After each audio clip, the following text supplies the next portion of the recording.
So the next step is to determine the endpoints of the frame that you're going to be able to capture. So I'm going to use these two wooden tracks to mark the ends of the frame. So the first endpoint is going to be right about here, maybe? No, that doesn't look right. You can see that it's not by the little tiny video I have in the corner here. It's more right about here. That looks good. As for the other endpoint, this marks the right edge, or the left edge, and it goes right about there. As you can see in the other video in the corner, these mark the endpoints of the area that you can use to build your machine in, which is the next step. So the next step is to start building your machine. Now, obviously this is not the entire machine, it's just what's going to appear on the right side. As you can see, this is the frame marker that we used in the previous video. So, part of the machine enters from that side, and then something else will happen, and this part of the machine that I have not built yet will exit on the left side of the screen. Now, just for the sake of this demonstration, my machine is not going to be very complicated, but it's just to show the idea. This is the second half of the machine. As you can see, it connects to the first half, and it exits on the side of the screen marked by this frame marker. So, when it starts, it'll look like a ball came from this side, went through the machine, and then exited the screen on this side. Now when we connect it to more of these, it'll look like one continuous video, which is the next step. After, of course, we record this one. The next step is to move whatever is on this side over to this side, so that you can make the next stage of the machine. So of course to do this, we're going to get rid of this.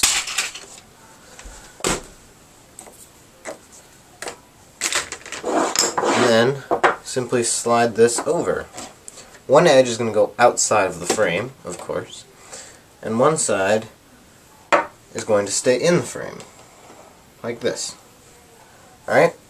So now you're ready to continue on to your next machine, which of course would just be this. Now, here are some things you should avoid while doing this.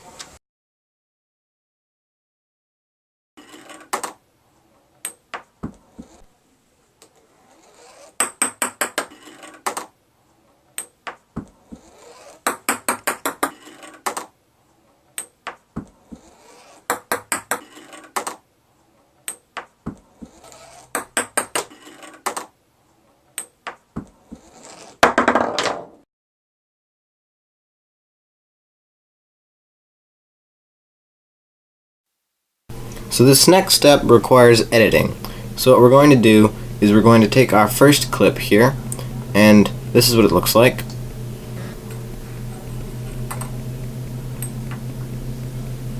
Alright, now what we're going to try to do is start the clip just when the first ball enters the screen.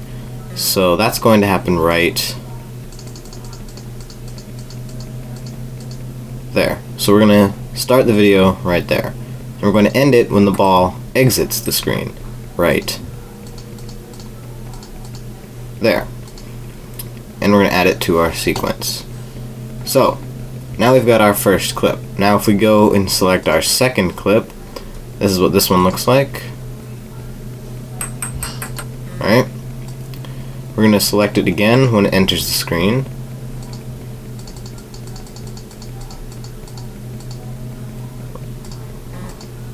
And again when it exits the screen. So right there. And if we add this to the end, and we have our little movie here, this is what it'll look like. So it looks like it's one continuous, machine.